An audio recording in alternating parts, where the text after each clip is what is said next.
Hello, everyone. Welcome to Sull Live. I happen to have a very, very nice co host, Liz. She has decided to join me. And the reason we're here is let you know that today or yesterday or whatever time zone you're in, it's June 3rd, and this is the last re release of the Cinemark for the Cinemark Centennial. They were showing all the Spider Man movies from Tobey Maguire up to now with Tom Holland. So it's not in every Cinemark. So check for a location near you. And if you want to see this movie in its original form in a theater, I would suggest that you do so. Now, this movie had a budget of 200 million and made a little bit over $1 billion. And this takes place at the end of Far From Home, and Mysterio revealed that Peter Parker is Spider-Man. So when Peter is cleared of the charges of killing Mysterio, but the whole thing doesn't make much sense, and the first half of the film's plot is kind of messy.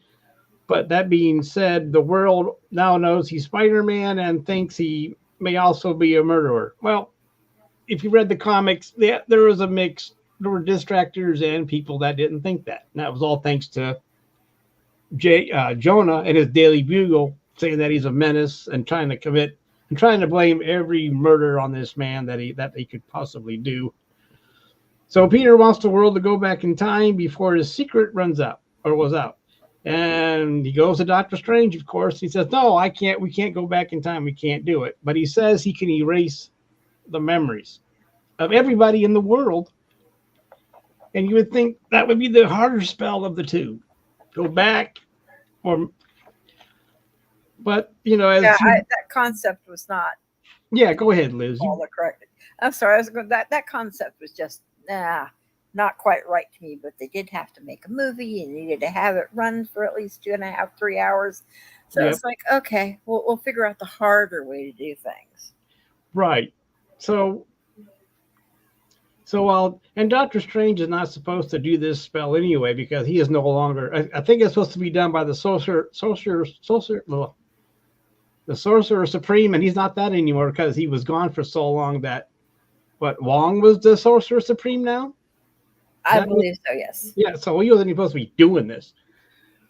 And while he's trying to make everybody forget, Peter keeps going. No, I don't want MJ to forget. I don't want Aunt May to forget. I don't want blah, blah, blah. And I guess it screws up this spell, and then it allows other people from the multiverse to come in. That was my thinking, Liz. What about you? That was kind of my thinking, too. It's like if you're going to do a spell, you can't pick and choose. Otherwise, it's going to fracture and you're going to have problems. Right. And so the villains that come back, there are, 3 from Tobey Maguire, Green Goblin, Doc Ock, and Sandman. And then Garfield's villains show up, which are Electro and the Lizard. And there are no villains related to Holland in this movie. But he runs into him, and Doc Ock thinks he's his Peter Parker, but finds out that it's not because he takes this nanotechnology from his Iron Man Spider-Man costume. And I don't know about you, Liz. I was never a big fan of Spider-Man having this Spider-Man, this armor that Tony made for him that made him, that's not Spider-Man costume. I kind of liked it though. I like kind of how Tony upgraded it, But then again, it was Tom Holland's character was, in my mind, a lot different than the 2 previous. This one was more jovial and fun and had the brains basically of a 17-year-old kid that was going to get himself into trouble trying to do more stuff than he should, and kind of needed that little extra protection. Yes. Because what I did like about Holland was that we did not have to go through another origin episode. Exactly. We already knew. right past it. It's like, let's move on. He's Spider-Man. Let's move on. And I know it's a young kid, but the young Peter Parker in the comics was more cocky. Yeah, he learned, he made mistakes, but the jokes he told, for his defense mechanism, because he was, scared as well. I mean, you just got these powers, and all of a sudden you're fighting lizards and Doc Ocks and Electros and everything else. So I understand what you're saying, but it seemed like, and this is, and like, Sony and Marvel got together, and this is what we got. And it made money. Yeah, it did. And I don't think it was necessarily the full wrap up of what the fans actually wanted, though. I think it left a lot of people wanting. yes. How do you think? Yes. Well, watching this movie, and Doctor Strange gives him a box to collect the villains, to put him in his dungeon, Yeah.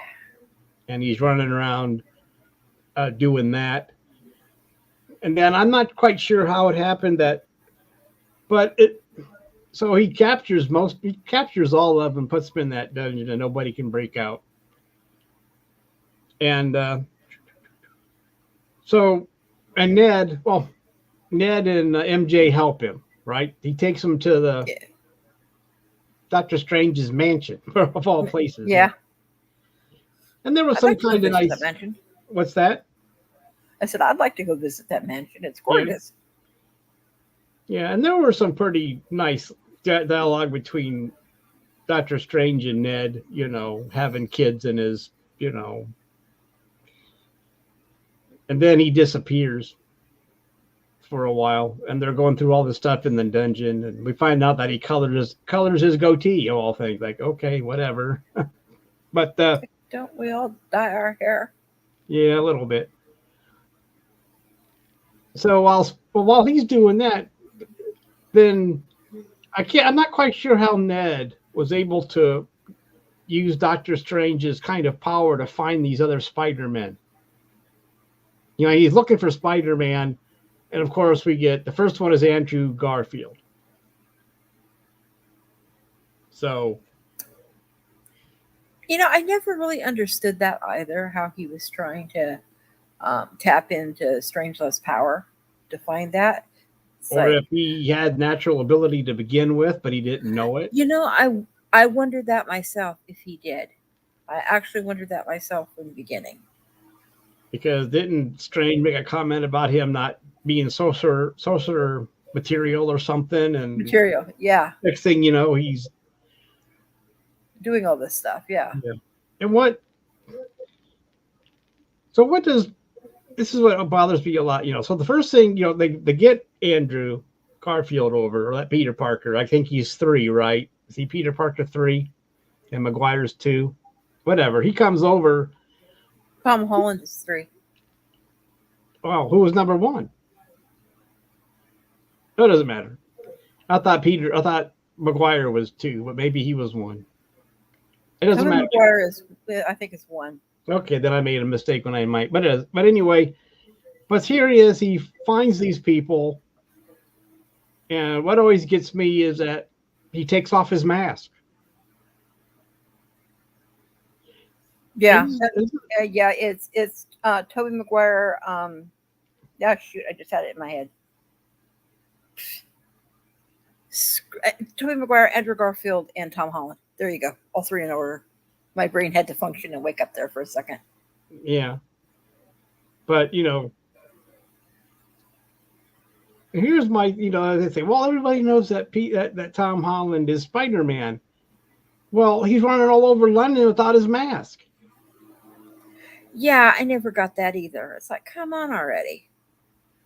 I mean, toward the end there, when he was running down that street or sidewalk running toward MJ, it's like, oh my gosh, anybody could take a cell phone picture right there and get his identity. They didn't all run away from London. I mean, this is like, are you kidding me? He's got the whole costume on the body, but not the mask. Well, they all took off the mask. and that's probably so they get FaceTime, if you know what I mean. But Yeah. but as far as not, but still there had to have been people around to take his picture as he's running all over London, chase, with his mask off every Well, chance he got. well, not only that, but literally, London probably has the most surveillance and the most cameras in the world. They are everywhere. And I don't Yeah. mean your cell phones. Well, no, yeah, you're right with the CCTs. Yeah, you're right. Yeah. So I mean that whole thing was a major, major loophole. I didn't particularly care for Yeah. either. I think I was watching a documentary, and I think there's 3,000 of those running around London. Yeah, I heard something similar to that. I don't know if it was 3,000 or more, but I It mean it's could be an more. astronomical amount. It's an astronomical amount. Yeah. Well, I think it was in a documentary I was watching because an England or an English woman got disappeared in Tokyo. And when the family was trying to get camera footage, they said, "Well, we don't have that here. That's it's an invasion of privacy." Yes, And then he said, "Well, the cameras definitely. we have are made in Japan." Just because the technology comes in there doesn't mean that they actually have those same Yeah, I know. laws. I know, but I didn't know that either. That I don't know if it's changed, but at this time, that Japan thinks, "Oh, yeah, but that's an invasion," even though we use it as, They well, it's have, a public space, so we can do what we want. yeah, yeah, Japan has some very unusual laws, both good and bad. Just some that kind of make you want to scratch your head about, but that's Either. neither here nor there. No, but yeah. So then the next he does it again, and this is where Toby Maguire shows up, but he's not in his costume. He's in street clothes.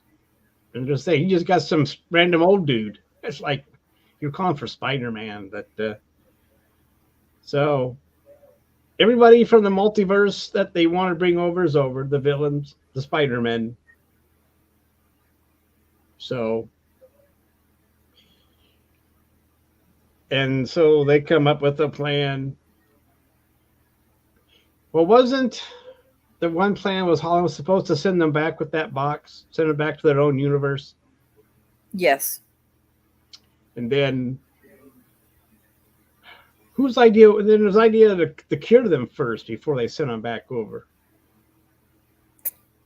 Because for some reason, all these years, Toby Spider-Man has been working on a cure for the Green Goblin.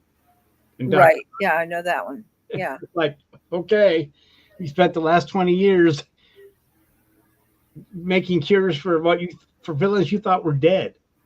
So, but I guess if he's a scientist, I guess. And the best part about this movie is when they're all together in a room, chatting about different things. I liked that. That actually I liked. I think there's a scene with Doc Ock and he's chatting, and they're almost coming to an understanding together. Yeah. Well, they had to bring him kicking and screaming, didn't they? Oh yeah. And so, And it. well, real quick, when they were in their cages, and I think they all MJ, Ned, maybe Tom was there too, or that Peter Parker. But they asked Doc Ock what his name was, and he said, "Well, it's Otto Octavius." And they go, "Are you kidding?" And they start laughing, and it's like, to me, it seemed a little disrespectful to the source material, Stan Lee and Steve Ditko. It seems like sometimes they hear. I mean, yeah, it seems strange, but we're talking. That's how Stan wrote characters back then and gave them names. So I don't know. That was my feeling about it. Now, I looking back on it now, I kind of agree with you on that because the name wasn't that crazy. Actually, it could very well be an actual real name. And to me, it makes perfect sense to do Doc Ock, as in it was, of course, being short for octopus, and he was a doctor before then because he was a scientist. But all in all, it really actually makes sense. And even if them laughing, yeah, it was. Even if his name was Jim Smith, they still would have came up with Doc. He still would have called himself Doc Ock. True. And that's another thing about these fits. movies. Oh, go ahead. I'm sorry, Liz. Oh, that's okay. I'm thinking everything just kind of fits. Even, his birth name and then what he became all kind of fits. I mean, Electro's name wasn't Mr. Electronic or some kind of electric something, but anyway, it was based on his power. I'm getting way. I didn't do that right, but it just seems like it did. Just leave it alone. I mean, it does seem funny at the time, but still, when I was reading it, I didn't laugh at it. I just thought, it's the way Stan Lee puts these names together back in the '60s. And, it's the way it was, some of them anyway. But anyway, seems like sometimes they get these older things like that, and the younger generation laughs them off as being funny. Like, okay, whatever. Yeah. But this dude's a PhD, so, not like he's but his character, and there were only 5 villains. And this is based off of, there was a Sinister Six and the King Size Annual back in 1964. And it had Electro, Vulture, Mysterio, Kraven the Hunter, and Dr. Octopus, and the Sandman. And this was done before Green Goblin was a character. Maybe not long after or just before the Green Goblin was introduced as a villain. So, and plus Spider-Man fought them all, one at a time, but he still had to fight all these. They got together, had them. Well, they actually got together and made this plan to go beat up Spider-Man, right? In the comic. Yeah. So, but anyway, so they take it so they end up at Aunt May's apartment. Yeah, that was a blast. And this is okay. I've got to remember the Green Goblin showed up as the Green Goblin with Doc Ock on the bridge, and Doc Ock saying, "What are you doing here? You're dead." And he didn't. And then he shows up later as Norman. He switched back to his Norman persona. Correct. And he finds Aunt May and finds out that, oh, you're not the Peter Parker I know. So, in a way, he keeps switching back and forth. They get to the apartment and they have Doc Ock restrained. And I know at this point, Norman is Norman, but you never know when he's going to switch back to the Green Goblin. And I kept thinking, well, why isn't he kind of restrained? Because you never know when he's going to flip a switch, which he did. Yep. But we need to add more excitement for the movie. We need to have one more battle. No, I'm not saying, but it's interesting, him having that equipment in Aunt May's apartment so he can make all these cures for everybody. Yeah. Which is very convenient. Aunt May not knowing, or she did know that she had all these little gadgets there, and Happy leading, telling, look, let's do this, and then the Green Goblin's helping him. Yeah. Norman, before he becomes the Green Goblin. And then they put in they put in the fix the mental thing between the arms and Doc Ock, and it makes him normal again. Or normal mentally, not so crazy. Correct. Yeah. Yeah. He still has his octopus extensions, but his head. Yeah, but he's not. But since the cervix or whatever helps control it isn't damaged anymore, he's able to go, oh yeah, what the heck am I? Where am I? What am I doing? So. And the Electro wasn't quite sure about the power thing they put on his chest. And we don't know what happened to the Lizard. Last he saw him was in a truck. Right? It was about, and we don't know. After that, we never saw him again. He just disappeared. So we don't know if he went back and is in prison or what, but he just he wasn't even part of the fight at the Statue of Liberty. He was just. Or will we see him sometime in the future with something? We may, but he's in prison. If you went, if it's in the timeline that maybe he's still in prison, because we don't know if he got taken out of. I don't know if we were ever told that he was taken out of. He said he was in prison or not, but Well, there's options there. there is a lot of options there. But if he does come back, that means a Tom Holland movie. I'm sorry, Andrew Garfield movie. So, but I think Andrew might be a little old to be doing that anymore. I don't know. You keep reading this crap about. Another thing about is the nostalgia factor especially with Toby. It's been it's been 20 years since he's been Spider-Man, or what's the whatever, close to it, And Yeah. they made his character right. He's an older, more mature Spider-Man. And he leaves the hint that maybe he did work it out with MJ, but he just says it usually works out. They didn't say MJ. It could have been somebody else that worked out with, but he's there, he's mature, and he gives some good advice. I thought, as the mature Spider-Man. So, and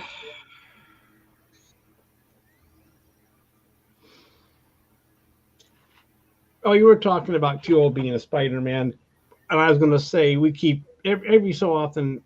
Well, they should make a fourth Tobey Maguire movie. They should make a third Andrew Garfield movie. Are they going to do it? And everybody involved says, well, yeah, we'll do one if they want to do one. But But here's the thing: do they want to do it? Yeah, that's it. Does Sony want to do it? It's like I left.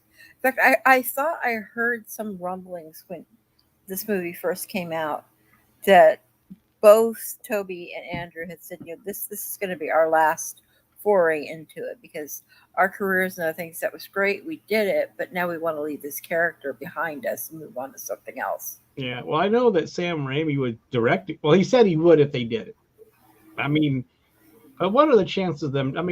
They should have, if they were going to do this, they should have started one of them when the iron was hot. Hey, let's get Maguire. But then they would have been rushed. Yeah. That's why there wasn't a fourth one. They couldn't agree on a script with Raimi or anybody. They just couldn't agree on it, so it was dropped, and they did the Andrew series of 2 movies. Yeah. So I don't know, but some of that is nostalgia. To me, I wouldn't mind another Maguire movie just to make up for the third movie that was quite kind of a mess. True. So everyone, during this thing, this whole "we'll secure everybody in Aunt May's apartment," Green Goblin switches. Norman switches, does the switch, right? He becomes a goblin. He's like, he does that laugh. Spider-Man, I'm going to kill you, or whatever. It's like different when people have different personalities. That other personality came out all of a sudden. Yeah, and I have to give Willem Dafoe credit because he wanted to do the action himself. He didn't definitely give him action. He's an older gentleman, and he did not want to do the CGI Green Goblin. He wanted to do it. He wanted to do all that stuff. He wanted to do the stunts himself. So I just say, I know what you're saying, old gentleman, but he wanted to do this. So yeah, that's what I'm saying. Yeah, want to do it, to have the physical capabilities to still do these stunts. Yeah, because like I said, he's not in his 30s anymore. Yeah, and I have to admit, this Green Goblin outfit that he was wearing was better than the jalapeno outfit he had. Much better. Much better. I think it still had the color scheme of the original Green Goblin, but so I give kudos to them actually trying to at least come close to the costume. Maybe not having the mask, but still he had the goggles and the hoodie and stuff like that. So And this is when Aunt May dies during this fight with the Green Goblin and everybody, you know. So now Tom Were you Holland, shocked at that? what? Were you shocked at that? Were you shocked at that when that happened? Yes, I did not expect her to die. I mean, I guess I'm going by, well, Aunt May didn't die by the hands of a villain. I mean, but I was. I don't know why, but were you shocked? It kind of surprised me. Yeah. Because then we go from the Tom Holland Spider-Man curing them. Now let's go kill them. Who cares? Let's send them back and let them Yeah. die in their universe. Yeah. He changed him. And that was Well, he was so hurt by it. well, yeah, because the Green Goblin even goaded himself over it, you know. Oh yeah. Spider-Man, I've got, even though it wasn't his Spider-Man, but still, he did what he does what the Green Goblin does. Here's the scene I want. I thought about this, but I wanted there to be a scene between Norman and Maguire where Norman says, "So how's Harry?" Oh yes, I actually was thinking something along those lines. I thought, That would have been like, No, that would have been good writing if they'd have done that. yeah, I mean, he's like, so how's Harry? Is my company doing fine? Is he running my company okay? It's like, Yeah. It gives him a look and it cuts away. Of course, he doesn't explain what happened, but it's how they do it. They cut away before they can actually answer it. And then, but that would have. I don't think Maguire and Norman had much time together, except in the apartment, maybe. That's pretty much all I can remember. What's that? Just all of them in the apartment, and just that pretty much was the only interface, I should say, that they had with him. Yeah. So, but when they were making the cures and they talked amongst each other, that was cool. And I guess I like that. My favorite part was when Maguire was saying, "Look, I don't have to make web shooters. Look at this." Yeah, I know.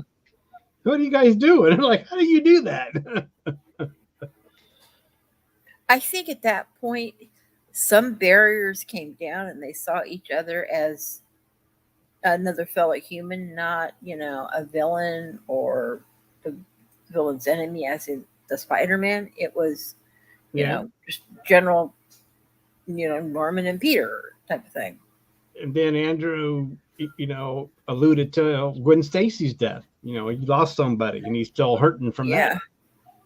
Yeah. And you can see it in his face. I mean, you can see when he talks about this, how it still affects him. It's like, Oh, yeah. As far as it just happened when he got brushed into this time. Yeah, it could very well have. Yeah. So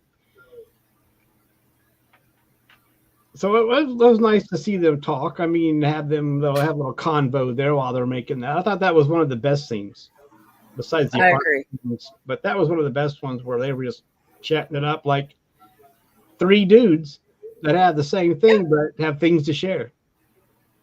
Exactly. I think Ned asked the Andrew Spider-Man about him losing somebody. I think he was talking to Ned about that more than the.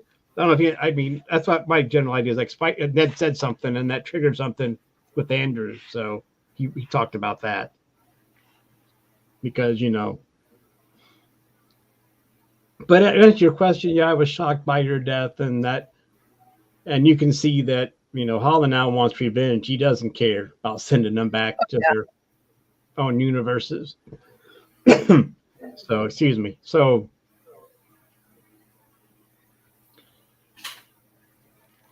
Maguire, what they all get together, Maguire gives them a battle plan, right? Is it Maguire's plan for them working together?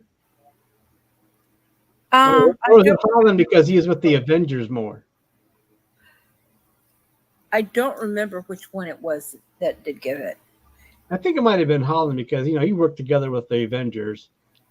I mean, not saying that Maguire in his 20 years didn't meet up with the Avengers, or maybe there was no Avengers in his universe. Oh, what did he say? Was it Garfield asked if they were a band? Yes. is that a band? It's like, oh my gosh, no Avengers in his Yeah, those heroes. I I know. think I think it's only in Tom Holland's universe. I don't think that it's in the other two. It could be. You could be right about that. So Because the more I think and look back at the two series of movies with both of them, I don't think it was ever mentioned or even alluded to. you're right. Well, you're right about that. They were actually fighting on their own. Those because those two had no interaction with anybody else, and we never saw any news flashes of Iron Man. Or sometimes in these early days of the comics, not early days, but sometimes the hero would show up just to show up, not really do anything, but they run into each other. I Yeah, mean, there'd be a panel where Spider-Man runs into the Fantastic Four, but they're not teaming up and just, hey, yeah, whatever, because New yeah, York's they're all sharing New York. And the Avengers do. I mean, the Fantastic Four do sometimes go to their own these other universes, but they all share New York, but the Avengers is more worldwide too, also. But like I'm saying, anyway, it you're would have right. been cool. It would have been cool if um, Peter had been told that he had to go cover an event that Stark was at. Yeah, That would have made a cool kind of a small snippet of a crossover. they could have Even done if, that in the third one, since I think Iron Man came out between 2 and 3, if I'm not mistaken. yeah, I think, or about the you same time. But then again, this is when Marvel and Sony were separate. but even if it wasn't that, I mean, even if it wasn't Iron Man, it was look how rich Tony Stark was beforehand and what a playboy he was. Don't you think Yeah. press came out and covered parties that he was on even before then? Oh, Wouldn't yeah. have to actually be the actor showing up or It could have just been a mention. Iron Man showing up, but it was just a mention of it. Hey, you need to go downtown and Tony Stark's having this big gala for something. Right. I get you. Just a name only. I understand. Yeah. Oh, that would have been it. Yeah. Or at least make it seem like that's who he's supposed to be covering. Go cover Exactly. a millionaire playboy and then let us figure it out who you mean. Oh, yeah, that would have worked too. So, yeah, that would have been awesome. Or that big green guy's back in New York. So, whatever. Oh, yeah. But, anywho, so, well, they work together and everyone gets cured. Except for Green Goblin. He's last. And he's not cured. And this was pretty. I mean, well, in this part, he saves MJ from falling off the Statue of Liberty this time. Remember, it's Andrew, right? He shoots her. He says webbing. Yeah. And he's having flashbacks of what happened before. Yeah, he was very emotional during that. She didn't know what to make of what he was talking about, but he did something. I lost somebody very dear to me, and I'm glad that I caught you. So that was a nice emotional scene there. And Ned kept trying to use his power to do something. And then Doctor Strange comes back from somewhere, some other multiverse. Oh, I have other things to do, and I thought I'd come back and see how things are going. It's like, where have you been? Good gosh. He just hands him the box, and then, I was thinking, you guys just screwed everything up, didn't you? You weren't supposed to cure him. You're supposed to send him back, but he has a problem with that, too. So, well, Doc Ock shows up. Well, Electro finally lets that power grid help him out. He has that little power, like a chest thing like Tony Stark had. Yeah. His heart. Yeah, gotta recharge it. Drain that electricity out of him, but it takes time, right? So eventually that works. And Well, we don't see Doc Ock, but he comes back. And did you think Doc Ock was going to be on their side when he finally appeared? If you remember that much at the statue? No, I do remember. I do remember that much. No, I didn't. That's kind of surprised me. Because they showed up that, oh man, here's the other one, but which Doc Ock is Yeah. this? And then we find out, well, Doc Ock was going to help Peter Parker because he wasn't evil anymore. I kind of always thought, even in the original, he wasn't necessarily evil. You could see there was still some goodness in him. It just hadn't surfaced. He wasn't able to get it to the surface yet. Right.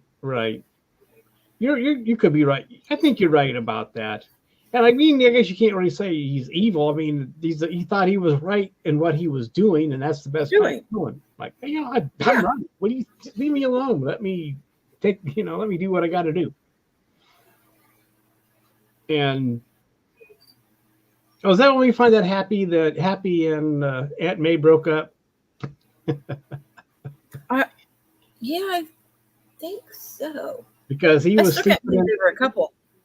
Oh, and Daredevil made an appearance too. Remember, he made an early appearance in the apartment. Remember that? Yeah. Yeah, no, I remember that. I mean, I don't know. I mean, you say you didn't know. I don't know. You say you might not remember everything, but that was a pretty good scene. They used the Daredevil actor from the Netflix series, which I thought was great. They didn't replace him. Yeah, I did too. Yeah. Because he caught that brick. He's like, how'd you do what? It's like, that was crazy. That was a good scene, though, And they found out they all weren't going to get sued, except for Happy, maybe. But that was a good scene. And that's one of the things that made the movie kind of run a little bit longer. They had, they were trying to get a lot of people to appear in this movie. Yeah. Maybe more than they needed. But at least Matt was in it for a long time. And he didn't show up as Daredevil to help fight these villains. It's just a mano or whatever you want to call it. Because then it's Doc Ock, and Blizzard's not there, so it's actually 3-on-3 as far as villains go. So each one has and they switch up which villain they were going to take, I believe, right? They switched it up, so yeah, they did. Yeah, so they weren't basically letting each other's emotions dictate how, or maybe they wouldn't necessarily fight the correct way. And wasn't it also so the villain wouldn't know what to expect because they all fought? Expecting. Yes, exactly. Yeah, everybody's style was different. Wow. Yeah. Then at the very last, when the Green Goblin doesn't have the serum yet, and Tom Holland was about to kill him with that piece of metal. Yeah. And kind of familiar. What's that? I said that was kind of a familiar homage, wouldn't you think? Yeah. Well, he wants him dead. He killed his aunt. Well, no. He wants him dead, but I'm thinking kind of back to the originals and how Harry was killed. Right. It was kind of an homage to that. Oh, yeah, he got stabbed with the, Mm-hmm. Yeah, you're right. And maybe I read too much into these things, but I don't know. No, you're fine. You're fine. I didn't even think about the Harry part, being similar. I know that he died for no reason, that they were doing it just for some kind of atonement, because he didn't do anything that evil that required his death to atone for what he did. That's just it. That was my only complaint. Yeah, I mean, that series Parker won. Yeah, I mean, that series of the 3 had wrapped up, so the actor was going on to other things, but that particular set of the series was over, so they all could.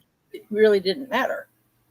Well, there were plans for a 4th Maguire, but they just couldn't figure it all out, and it just petered out. I mean, I didn't mean. Okay, that sounded all right. I didn't mean that time. I didn't mean it. Out is perfect. So, but yeah, then the mature Tobey Maguire Spider-Man shows up and stops him from stabbing him and says, "We're more than this," or gives some speech, and that's when he gets the serum from Andrew. Right? Andrew gives him the And then he's like, what did I do? What did I, Yeah. brings him back, gets rid of the, I guess, counteracts the goblin serum. And I guess, I don't know. It's going to be, we're never going to know. But it's interesting to guess. Well, what happened when Norman got back and found out that his son was killed while with Spider-Man? I was like, well, what happened to my son? What do you mean he's dead? And he lost, and since he's been gone, because I mean, he's had to have been captured, before here to be all this scary stuff. So anyway, before number Oh, two. yeah. So it's interesting, or three, I mean. So but since he's cured, I guess he would mourn the loss of his son and move on. He I would would think so, yeah. But it's just like it was. I thought it was entertaining. It was, and for seeing the other Spider-Man, that was pretty decent nostalgia for the fans that Yeah. like those Spider-Men.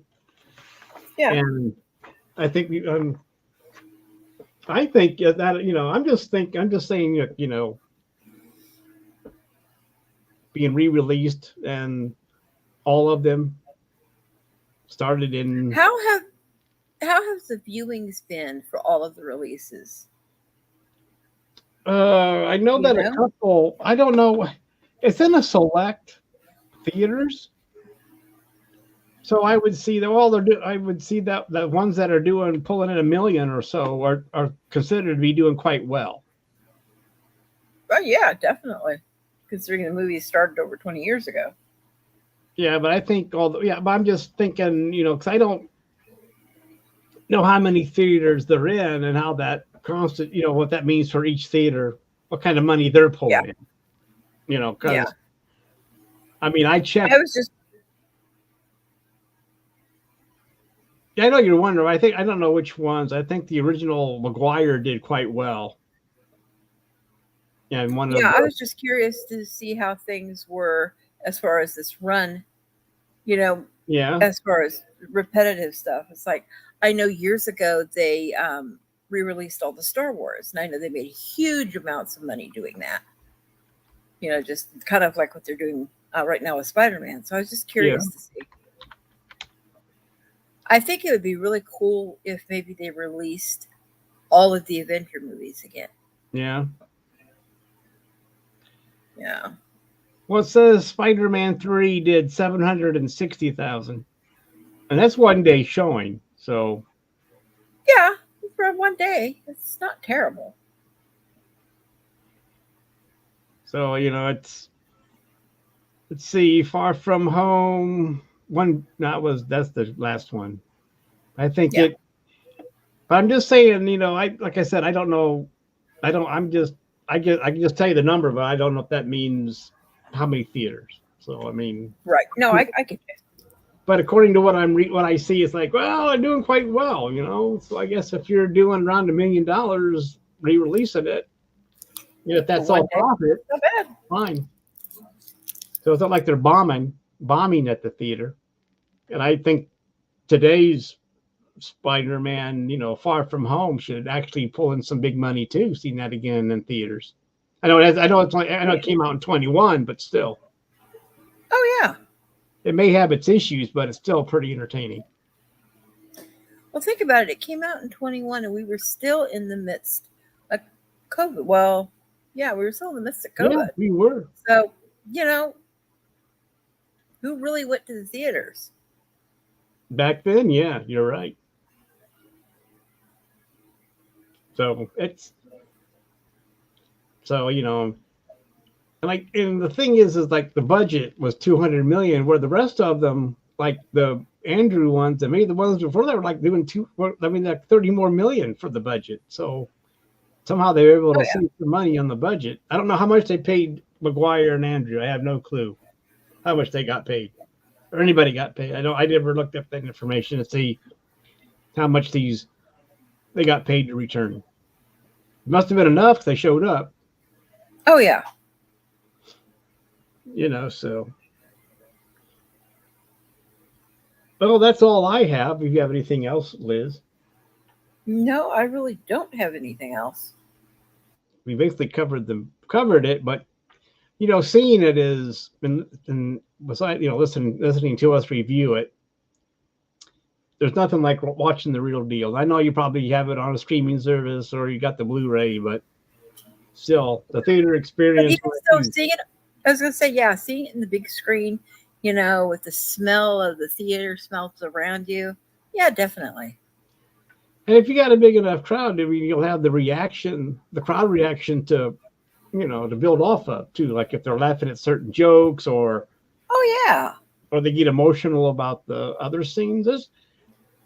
There's a difference between sitting by yourself and watching it and then going to the theater with a group of And people. watching it. Yeah. Oh, definitely. And then you just hope you're the only one laughing sometimes.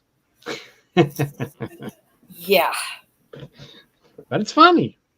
I thought it was funny. Yes. I don't care. Yeah, that's the whole reason to enjoy it. Yeah. Okay, well, if there's nothing else, I'll put an end. I'll put an end to this. Anyone that watches it, and I hope you enjoyed it. Hit the like, subscribe, and get that notification bell taken care of, and everything will be good in your life. And I hope everyone has a safe and good week. And I think next I'm going to try and do Atlas. If you're ready or not, I don't know. The time I noticed that you were doing with the times, I don't know if I'll be able to do it or not. Maybe not. I don't know. I just wanted to. I was trying to get this thing done while it was still kind of new on Netflix. So yeah, no, I get you. I get you. But I mean, if there is a time that definitely, I can always reschedule it, and if it's in time. But if not, I'll just go ahead, and then if you can pop in for a few seconds, well, then that's awesome. Yeah. I think let's do that right now because things are in flux with me as far as different issues. So okay, all right. Well, everyone, like I said, have a great week. I hope you enjoyed this edition of Sull Live, and that's what the show will be named until Liz and I can come up with a thing for our show that eventually we will be doing at this time zone, hopefully soon. All right. You have a good night there, Liz. You gonna stay online for a little bit, or you gonna get out of here? I'll probably have to get out of here because I need to check on a few things. All right, fine. Well, then if I don't see you earlier, I'll see you at least Saturday for Sports Talk with the Guys, another important NDB media program. Definitely.